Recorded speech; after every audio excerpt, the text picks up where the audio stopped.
আজকে আমার হাতে কোনো বই নেই। আমার আশেপাশেও কোনো বই নেই। কিন্তু আজকে বই নিয়েই কথা বলবো এবং আশেপাশে কোনো ধরনের distraction রাখি নাই because I want you guys to hear what I have to say. তো বই নিয়ে কথা বলবো তার আগে এটা একটু দেখে নেন। ঠিক কী ঘটেছিল ঢাকা ক্যান্টনমেন্টে?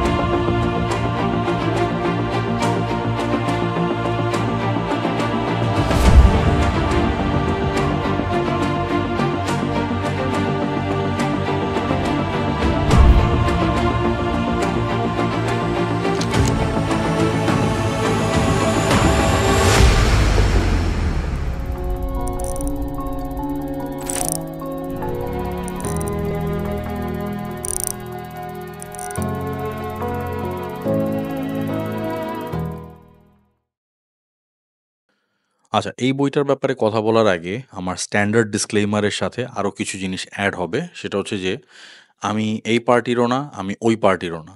আমি কোনো পার্টিরই আইডিওলজি পুরাপুরি সাপোর্ট করি না।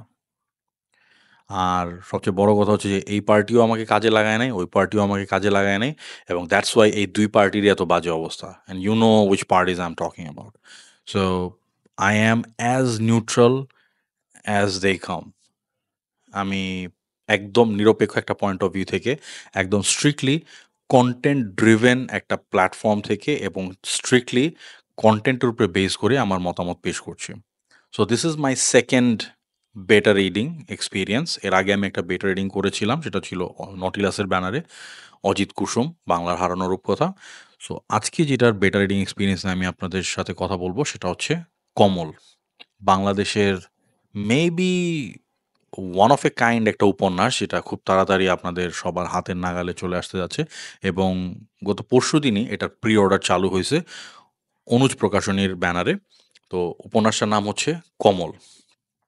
এটা একটা পলিটিক্যাল ফিকশন ঘরানার উপন্যাস যেটা বলা হয়েছে। এখন পড়ে আমার কি মনে হয়েছে সেটা আমি বলতে যাচ্ছি। তো উপন্যাসের প্রচ্ছদ দেখে আপনারা অনেকে হয়তোবা আইডিয়া করে ফেলছেন যে who is the central character here, এবং yes, you guys are right. যারা প্রি অর্ডারের পোস্টটা দেখেছেন আর যারা দেখেননি তাদের জ্ঞাতার্থেও আমি জিনিসটা জানায় দিচ্ছি। এই উপন্যাসের মূল উপজীব্য হচ্ছেন আমাদের সাবেক রাষ্ট্রপতি জিয়াউর রহমান।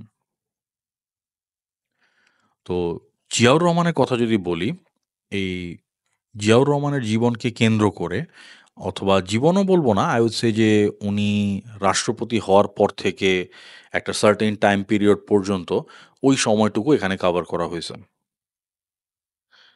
আর এটা ফিকশন বলা হচ্ছে কি জন্য, এখানে জিয়াউর রহমানের ক্যারেক্টারটাই আছে, বাট সবকিছু এখানে যে ফ্যাকচুয়াল সেই জিনিসটা বলা যাবে না।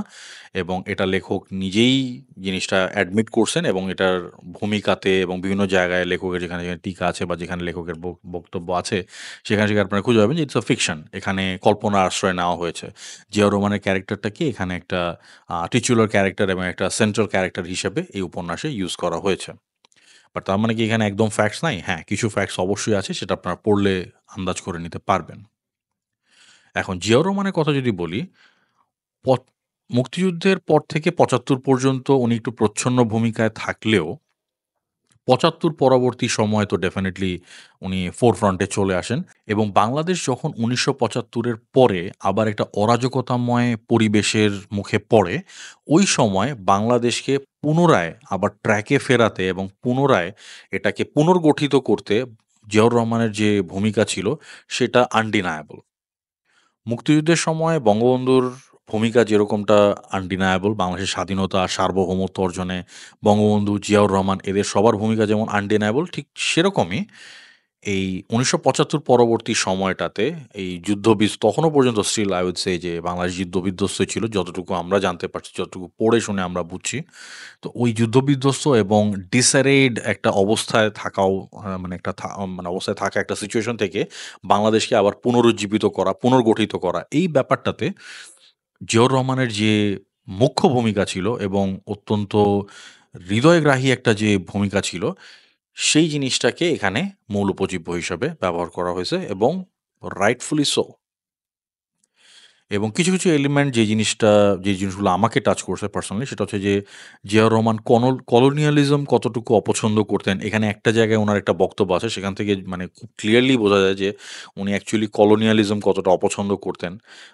হায়ারার্কি সম্পর্কে উনার একটা ডিফারেন্ট ধারণা ছিল এবং রুট লেভেলে নেমে কাজ করার যে ব্যাপারটা আমার মনে হয় মানে বাংলাদেশ স্বাধীন হওয়ার পরে এটা উনি ১ম এই ব্যাপারটার পথপ্রদর্শক ছিলেন। মানে একদম বাংলাদেশের প্রত্যেকটা গ্রামে, গ্রামে বিভিন্ন প্রত্যন্ত অঞ্চলে যেয়ে দেখা যায় অ্যাকচুয়ালি কোন জায়গায় কি ধরনের হেল্প দরকার, কোন জায়গায় কি ধরনের কনস্ট্রাকশন এবং ক্ষেত্র বিশেষে রিকনস্ট্রাকশন দরকার। এই ব্যাপারগুলা উনি খুব পুঙ্খানুপুঙ্খভাবে মনিটর করতেন এবং সেই জিনিসগুলো এখানে উপন্যাসে উঠে আসে। সো দ্যাটস মানে কোয়াইট রিফ্রেশিং টু সি। কল্পনার আশ্রয় প্রচুর এখানে নেওয়া হয়েছে। বাট এই জিনিসটা বরং গল্পের আমেজটাকে মানে একজন গল্পকথকের পয়েন্ট অফ ভিউ থেকে যে আমি বলি, এটা গল্পের আমেজটাকে এটাকে আরো এনহ্যান্স করার জন্য ইউজ করা হয়েছে। যে জিনিসটা পাঠক হিসেবে আমার কাছে মোটেও খারাপ লাগে নাই। আমার কাছে বরং জিনিসটা খুবই মানে আমি জিনিসটা খুবই অ্যাপ্রিশিয়েট করছি এবং আমার কাছে জিনিসটা খুবই উপভোগ্য লাগছে। এখন রাইটারের ব্যাপারে যদি একটু বলি, রাইটার একজন তরুণ লেখক, নবীন লেখক এবং এটাই তার ১ম পূর্ণাঙ্গ উপন্যাস। আমি জানি না উনি আগে ছোটখাটো কোনো কিছু লিখছিলেন কিনা? সে ব্যাপারে আমি খোঁজ করি নাই অ্যাকচুয়ালি। I need to মানে এখন এইটা পড়ার পরে I need to find that out. তো উনার নাম হচ্ছে আসিফ আহমেদ এবং আসিফ আহমেদের কথা যদি আমি বলি মানে অ্যাজ এ রাইটার উনি কিরকম? আম ছোট উপন্যাসটা খুব বড় না। ১৫০ পেজের উপরে কোনোভাবেই যাবে না। আমাকে যে ড্রাফটটা দেওয়া হয়েছিল, ইট ওয়াজ লাইক 130 প্লাস পেজেস বা সামথিং লাইক দ্যাট। এখন এটাকে পরিমার্জন এবং এটাকে এডিট করার পরে, সম্পাদনা করার পরে মেবি ১৫০ পেজের মতো পৌঁছেছে এবং এটাতে অনুজ প্রকাশনী ২০ টার চেয়েও বেশি, আই থিংক ২০ টারও বেশি ইলাস্ট্রেশন এখানে এড করা হয়েছে। সো এবং খুব ভালো, ভালো ইলাস্ট্রেশন এড করা হয়েছে। সো মোটামুটি খুব ভালো একটা রিপ্রেজেন্টেবল এবং খুব আকর্ষণীয় একটা প্যাকেজে বইটা আসতে যাচ্ছে। সেটাই আমি ধারণা করতেছি এবং Anuj Prakashani usually they never falter about their quality এবং তারা কখনো কোয়ালিটিতে কোনো ধরনের কম্প্রোমাইজ করে না। আর আসিফ আহমদের লেখনের কথা যদি বলি, উনি খুবই young. I was very surprised at seeing যে how young he was. But উনার লেখার মধ্যে আমি একটা অন্য ধরনের ম্যাচুরিটি খেয়াল করছি। এটাই যদি উনার ১ম উপন্যাস হয় এবং এটাই যদি উনার ১ম লেখা কিছু হয়ে থাকে তাহলে মানে গড নোজ যে ফিউচারে উনার জন্য কি রাখা যায়। উনি যদি লেখালেখিটা কন্টিনিউ করেন, মানে গড নোজ উনি আমাদের আর কি উপহার দিবেন। I was actually quite surprised এবং নতুন লেখকদের লেখা আমি প্রায়ই চেখে দেখি। এটা আপনারা সবাই জানেন। I always give them a chance. আমি নতুন লেখকদের লেখা পাইলে আমি কখনো এটাকে একেবারে ডিসরিগার্ড করি না। আমি এটলিস্ট যতটুকু সম্ভব একটু পড়ে বোঝার চেষ্টা করি বা এটার ডেপথটা বোঝার চেষ্টা করি। উনার লেখা পড়া I was actually surprised. So I'm hoping যে আপনারা পড়েও সেই সারপ্রাইজটা পাবেন। মানে সেই ধরনের সারপ্রাইজ হয়তোবা অনেকে হবেন, অনেকে নাও হইতে পারেন, who knows? বাট আমার মনে হয় যে অনেকে সারপ্রাইজ হবেন। সো মানে উনি যে মানে এটা যদি আমি বলে না দেই, অনেকের পক্ষে হয়তো বোঝাটাই মুশকিল হয়ে যাবে যে উনি একজন নতুন লেখক এবং এটাই উনার ১ম উপন্যাস। লেখাতে যে পরিমাণ গভীরতা, যেরকম সাহিত্যের প্রয়োগ এবং সবচেয়ে বড় কথা যে এমন মানে মিস্টিরিয়াস একটা পলিটিক্যাল ক্যারেক্টার এই ক্যারেক্টারটাকে উনি যেভাবে কল্পনার আশ্রয় নিয়ে একটা সেমাই ফিকশন দাঁড় করাইছেন, মানে ইটস কোয়াইট ওভারওয়েলমিং এবং লেখকের সাথে কথাবার্তা বলে আমি যতটুকু জানতে পারছি, he did a lot of leg work as well. উনি অনেক জায়গায় দৌড়াদৌড়ি করছেন, বিভিন্ন জায়গা থেকে সোর্স কালেক্ট করছেন এবং খুব ভেরিফাইড সোর্স থেকে উনি উনার ইনফরমেশনগুলো কালেক্ট করছেন। এই বইটা দাঁড় করাতে এটার পেছনে উনার অনেক কাঠখড় পোড়াইতেছে সেটা বোঝাই যায়। বইটা পড়লে আপনারাও বুঝতে পারবেন। এবং বইটাতে জিয়াউর রহমানের পাশাপাশি আরো কিছু প্রমিনেন্ট পলিটিক্যাল ক্যারেক্টারের ক্যামিও আমি এগুলাকে ক্যামিও বলবো কারণ ওনারা জাস্ট অল্পতে মানে ব্রিফ একটা অ্যাপিয়ারেন্স দিয়ে ওনারা আবার চলে যান। ওনারা ওনাদের মানে কার্যসিদ্ধি করে চলে যান। সো এই ব্রিফ ক্যামিও যেগুলো আছে, এই ক্যামিওগুলো আপনারা চিন্তা করেন ওগুলো আপনাকে বেশ সারপ্রাইজড করবে অ্যাকচুয়ালি। এবং এই জিনিসটা উপন্যাসটাকে আরো একটু বেশি উপভোগ্য করে তোলে। কিছু মানে সিভিলিয়ান ক্যারেক্টারও আছে। ফর এক্সাম্পল সুবর্ণা আছে, নাদিয়া আছে, আরো কিছু সাইড ক্যারেক্টারস আছে। তো এই ক্যারেক্টারগুলাও খুব ডায়নামিক এবং কাহিনীটা চলতেছে ২ টা প্যারালালে। জিয়াউর রহমান এবং জিয়াউর রহমানের যে প্রশাসন, এটা একটা প্যারালালে চলতেছে। দেন পাশাপাশি কিছু সাধারণ মানুষের জীবন, আমাদের মতো আটপৌরে জীবনওয়ালা মানুষের জীবন ওই সময় প্যারালালি তাদেরও কাহিনী চলতেছে। তো মানে জিয়াউর রহমান যা, যা করতেছিলেন প্রশাসনিকভাবে তার যে পদক্ষেপগুলা সেগুলো সাধারণ মানুষের জনজীবনে কি ধরনের এফেক্ট করতেছিল সেটার প্রতিফলন দেখানোর জন্যই এই প্যারালাল এই মানে সেমাই লিনিয়ার স্টোরি টেলিংটা ইউজ করা হয়েছে। which was quite fascinating I would say। আর ক্যারেক্টারগুলো আপনাদের কাছে খুব একটা খারাপ লাগবে না। তবে হ্যাঁ, সবচেয়ে বড় ব্যাপার যেটা সেটা হচ্ছে যে জিয়াউর রহমান এবং অন্যান্য যে পলিটিক্যাল ক্যারেক্টার যারা এখানে ক্যামিও দিয়ে গেছেন, ওনারা এতটাই ইনফ্লুয়েন্সিয়াল এবং ওনাদের ব্যাপারে আমাদের এতখানি আগ্রহ, এতখানি কৌতূহল এবং ওনাদেরকে ঘিরে এতখানি মিস্টিসিজম অলরেডি গড়ে উঠছে।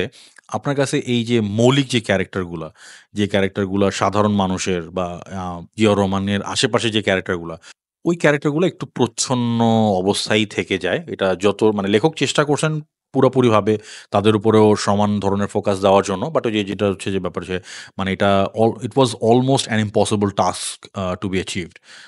উনি চেষ্টা করছেন। এখন কার কাছে কিরকম লাগবে সেটা আপনাদের ব্যাপার। আমার কাছে ওভারঅল মানে আমি যদি ওভারঅল কথা বলি, ওভারঅল জিনিসটা কোয়াইট এনজয়েবল ছিল এবং সবচেয়ে বড় কথা যে পলিটিক্যাল ফিকশন এবং এরকম মানে প্রমিনেন্ট ক্যারেক্টারের উপর বেস করে বাংলাদেশের ইতিহাসের এবং স্বাধীনতা পরবর্তী ইতিহাসের এরকম প্রমিনেন্ট ক্যারেক্টারের উপরে বেস করে পলিটিক্যাল ফিকশন, আমার মনে হয় এটা maybe one of a kind অথবা maybe a very rare attempt. এটা আমার মনে হয় না খুব বেশি কেউ ওরকমভাবে ট্রাই করছেন। সো আমি আমার নিউট্রাল পয়েন্ট অফ ভিউ থেকে আমার প্রতিক্রিয়াটা জানালাম। I was quite surprised, I was quite happy। কিছু, কিছু জায়গায় I was quite overwhelmed as well। Overall আমার প্রতিক্রিয়া খুবই ভালো। যে ড্রাফটটা আমি পড়ছি ওখানে কিছু বানান-টানান ভুল ছিল। বাট দেন এটাকে ২-৩ বার সম্পাদনা করা হইছে। it has gone through a lot of hands। এটা খুব ভালোভাবে পরিমার্জনা করা হইছে। ভালোভাবে এটার প্রুফ রিডিংও করা হইছে। সো I hope যে ফাইনাল প্রোডাকশনে সেই আ খামিয়াগুলা বা সেই টুকটাক ভুল ত্রুটিগুলা সেগুলা থাকবে না। আর যেহেতু এখানে ইলাস্ট্রেশনও এড হচ্ছে, প্রচ্ছদটাও যে ডেমোটা আমি দেখছি that was also quite good. So hoping for a really good product at the end of the day এবং hoping for a really good book from Anuj. এবং অনুজকেও এটার ব্যাপারে বাহবা দিতে হবে যে যেখানে অন্য কেউ সাহস করতেছিল না সেখানে অনুজ এই জিনিসটা পাবলিশ করার মতো সাহস দেখিয়েছে এবং আই হোপ যে তাদের যে ইলাস্ট্রিয়াস যে ক্যাটালগ সেটার মধ্যে এটা একটা this will be another feather on their cap। So মানে all the best for Komol, all the best for Asif Ahmed, all the best for Onuj এবং all the best for the readers as well। যারা যারা আগ্রহী এই ব্যাপারটা, হ্যাঁ, এই বইটা ডেফিনেটলি এটা হয়তোবা সবার ভালো লাগবে না। এই বইটা সবার জন্য না। বাট যাদের এই বিষয়গুলো ইন্টারেস্ট আছে আর এট লিস্ট জিয়াউর রহমান যেহেতু বাংলাদেশের one of the mysterious political leaders, তো তার ব্যাপারে যাদের আগ্রহ আছে তাদের জন্য অবশ্যই এটা একটা সুখপাঠ্য হবে সেটাই আমি আশা করতেছি। So hoping hoping for the best এবং খুব তাড়াতাড়ি বইটা দেখার জন্য আমি উন্মুখ হয়ে আছি। তো আজকে এই পর্যন্তই। Thank you very much.